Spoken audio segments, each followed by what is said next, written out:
Esse vídeo é mais um corte do Meio Armadores chegando para você. Nós estamos semanalmente no Facebook ou na Twitch. Acompanhe nossas redes sociais para não perder nada das nossas novidades e nem da nossa programação. Já vai deixando o seu like, se inscrevendo no canal, ativando as notificações para não perder nenhum vídeo nosso aqui no YouTube. É isso aí, galera. Sem mais delongas, vamos pro vídeo.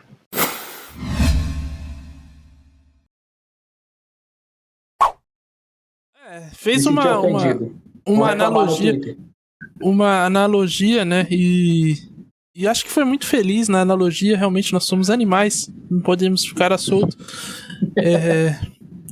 E para ter um pouco de ordem aqui, de razoabilidade nesse programa, vamos começar com o primeiro assunto de hoje, porque durante essa semana nós tivemos aí notícias, algumas que me deixaram muito triste, né? Porque a IFAB, a International Football Association Board, que é a comissão que analisa as questões de regra do futebol, ela promoveu uma mudança que eu achei o fim da picada, que é a mudança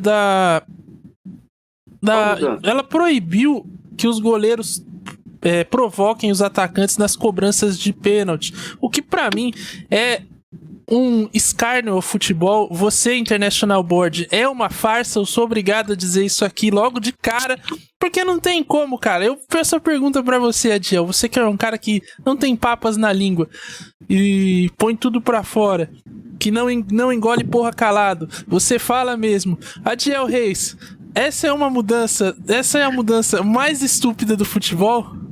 Cara, eu não entendi, não consegui ouvir a última frase tua, mas por favor, você pode perguntar de novo, porque não ficou muito pra mim. Eu vou repetir aqui de novo. É melhor repetir. Só um segundo, desculpa interromper. É melhor repetir, que aí o corte fica legal, porque esse vídeo vai às vezes pro YouTube. Ah, sim. Pode falar lá no YouTube. Eu queria saber, Adiel, se essa é a mudança mais estúpida da história do futebol. Mudança de regra. Ah, com certeza.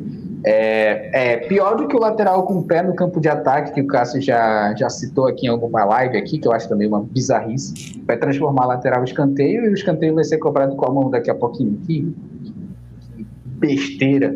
Só porque o goleiro da Argentina provocou os jogadores da França na cobrança de pênalti. Cara, quem não conhece o futebol argentino, desde 1910, os argentinos provocam qualquer adversário que fale espanhol no mundo. Um outro exemplo assim, o Simeone foi jogar contra o Romário. Antes do jogo começar, ele pisou no pé do Romário e xingou o Romário. Xingamento, não vou dizer que é normal, mas é do futebol, é uma coisa. Como é que a gente vai acabar com o xingamento no futebol? Futebol da igreja, por exemplo, que palavrão é cartão amarelo? Porra, isso aí é uma estupidez sem sentido. São regras para promover o equilíbrio no futebol. Eu acho que tem que começar com o equilíbrio psicológico da IFAB, tá? Porque isso aí é um absurdo. Não tem que acontecer de impedir o goleiro de provocar. Pelo bem do esporte. Cara, eu acho que a única arma que o goleiro tem no pênalti é o psicológico. E como é que ele vai entrar na mente do atacante se ele não pode mais abrir a boca, se ele não pode mais falar porra nenhuma ali? Quando a gente tá na Twitch, eu acho que eu posso falar dessa forma, acostumado com o Facebook. Então, se a vantagem que o Dibu Martínez teve na final contra a França foi provocar os caras, ele utilizou, entendeu? Culpa dos atacantes que estavam psicologicamente desequilibrados ali naquele momento, estavam estressados com o lance da prorrogação. Enfim, acho que isso é desnecessário, meu amigo Estevam. Pois é, eu também acho. O jogo mental é parte de qualquer esporte, né? Eu sou a favor do trash talk, da provocação, se possível até no xadrez. Você olhar pro cara e dar uma finta ali no xadrez, mandar ele a merda. Eu não sei como é que funciona, mas eu sou a favor. Se eu jogasse xadrez, eu ia fazer esse tipo de coisa. Acho que é por isso que eu não jogo. E você, Cássio Ângelo? Seu otário. Exatamente, é esse tipo de sua rainha é minha, entendeu? Esse tipo de provocação aqui. Seu rei é um corno. Vou traçar o teu rei. Exatamente. E acho que o jogo mental faz parte. Você não acha que é tornar o futebol um esporte muito burocrático, Cássio? Nós vamos voltar às origens do futebol inglês, que eram disputados nos jardins nobres de Londres, né? Só ressaltando um pouco da educação do povo britânico, onde o cavalheirismo prevalecia no futebol. Agora, tudo que vocês falaram, eu brinco embaixo, porque a questão toda é essa. Acho que a única defesa que o goleiro tem é a provocação mental. Já que retiraram a possibilidade do goleiro se adiantar, ele tem que manter um pé sobre a linha, está tornando cada vez mais difícil a defesa do goleiro no pênalti.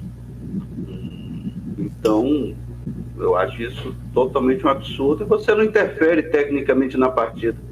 Os caras não conseguem impedir o laser, Cássio, desculpa te interromper, mas o laser está existindo no futebol mundial, os caras não conseguem impedir e vão impedir o goleiro de falar. Exatamente, tem que impedir essas coisas externas ao futebol que tem que ser evitadas. Eu acho que realmente pegaram uma situação que o goleiro da Argentina, Emiliano Martínez, colocou muito em moda depois da final da Copa do Mundo, e não consigo encontrar uma outra palavra, outra sentença para dizer que não passa de perda de tempo de alguns burocratas sentados lá na Federação Internacional da Prática ao Futebol, que tem outras coisas a mais para se preocuparem, como expandir o fair play financeiro para todo mundo, não só na Europa.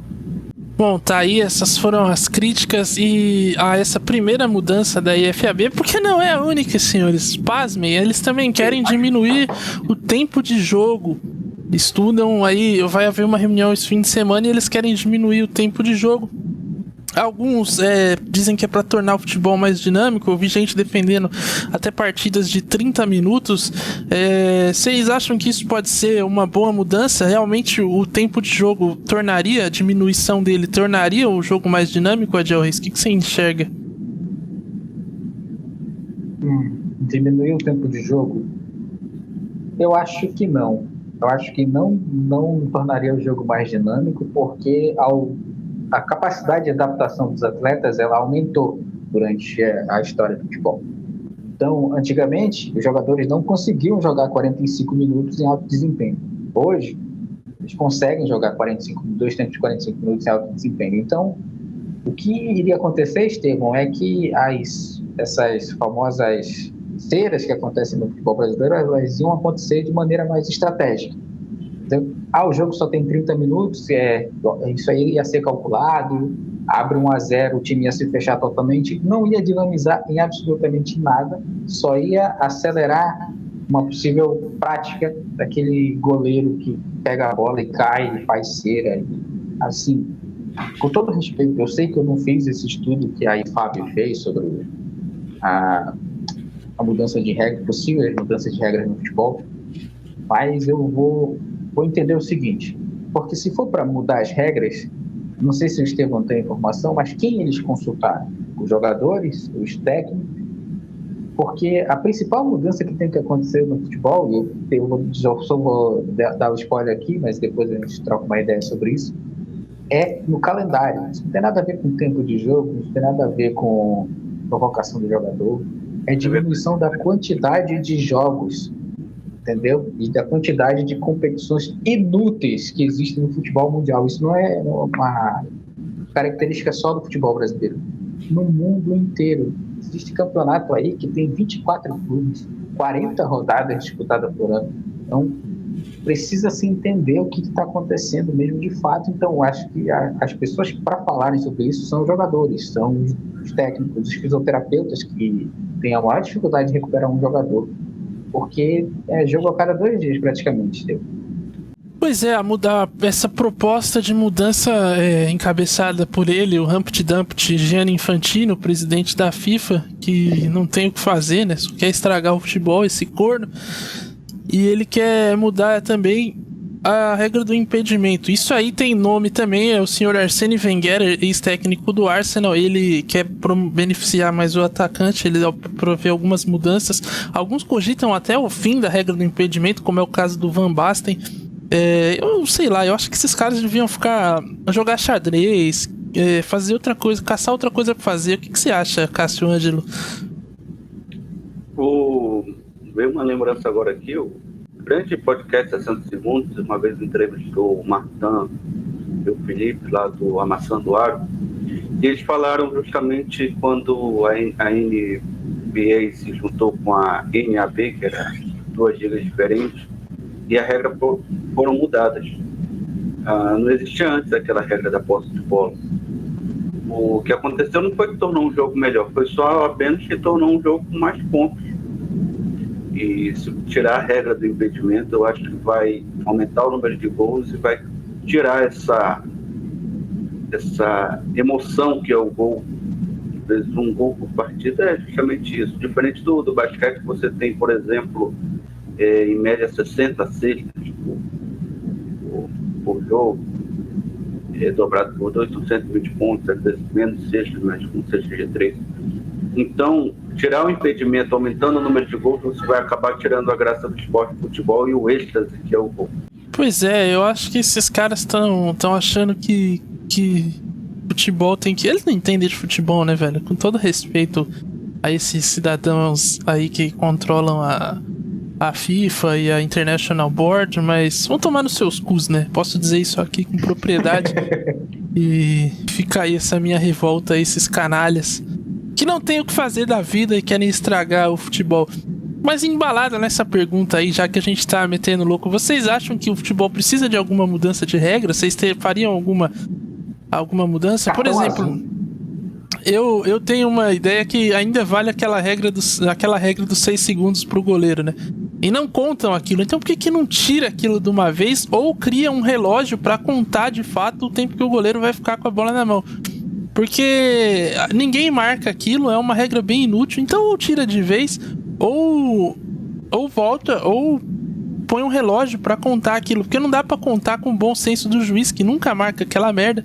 E eu também acho que tem que resolver essa questão de bola na mão, porque teve um período durante que eles fizeram uma mudança e eu achava bem interessante, que era o seguinte: a bola bateu na mão no campo de ataque, é falta, não importa se é intencional ou não.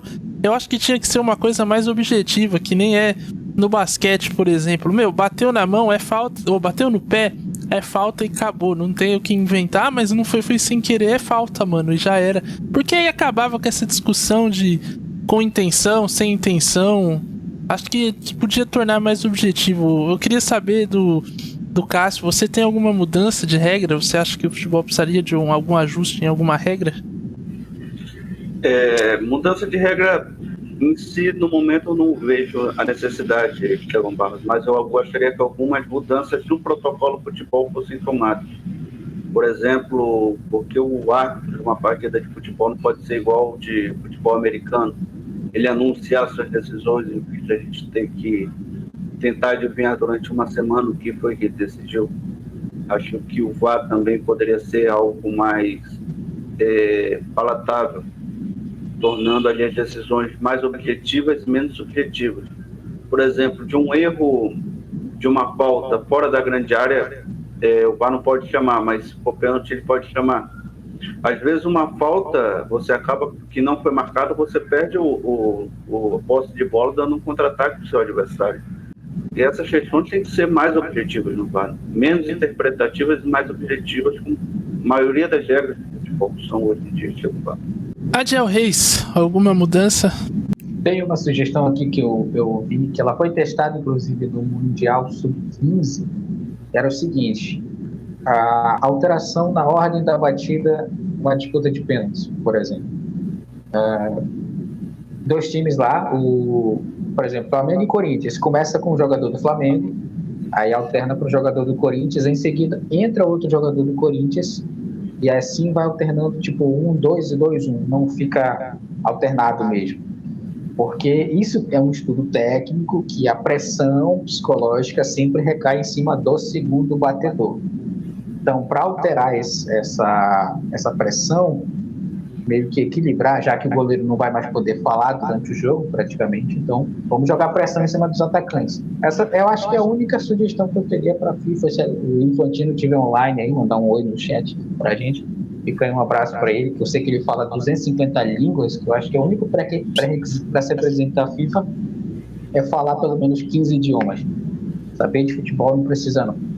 Então fica aí a minha sugestão para ele: altere a ordem da batida de pênalti, porque eu acho que seria interessante ver dois jogadores do mesmo time batendo em sequência. Acho que seria interessante. Mudaria um pouco a estratégia de provocação, por exemplo. No mais, deixa como tá. Porque o Cássio falou, por exemplo, do fim da linha de impedimento. Pô, estão querendo acabar com uma coisa. A gente demorou tanto para desenvolver o VAR, né? No Brasil nem tem direito. E aí os caras vão acabar com a linha de impedimento. E aí, pô, meio injusto. Eu queria deixar um recado também pro Infantino, caso ele esteja vendo a live. Você é um canalha, entendeu? Abandone esse seu cargo, porque você não merece estar aí, seu verme. No mais é isso, okay, senhores. Acho que reine a paz no mundo, né? É o que todo mundo quer. A gente não vai conseguir mais o direito de transmissão da Copa 2026, já como a gente estava planejando. Ah, que isso, ele é um cara legal. Porque vai mudar a regra de como a gente consegue, né? É só oferecer... É só oferecer dinheiro, Cássio. Esse tipo de coisa é fácil de resolver. Eles vendem direito aí pra todo mundo que chegar na moeda lá. A gente só precisa arrumar a moeda, esse é o problema. Isso é só um pequeno detalhe. Tenho 15 centavos aqui. Tá bom, já é o suficiente. Já dá pra transmitir a abertura. Exato, já dá pra transmitir um frame da abertura. Já é alguma coisa. A abertura de Copa do Mundo também não era essas coisas não. Não vamos valorizar tanto também não.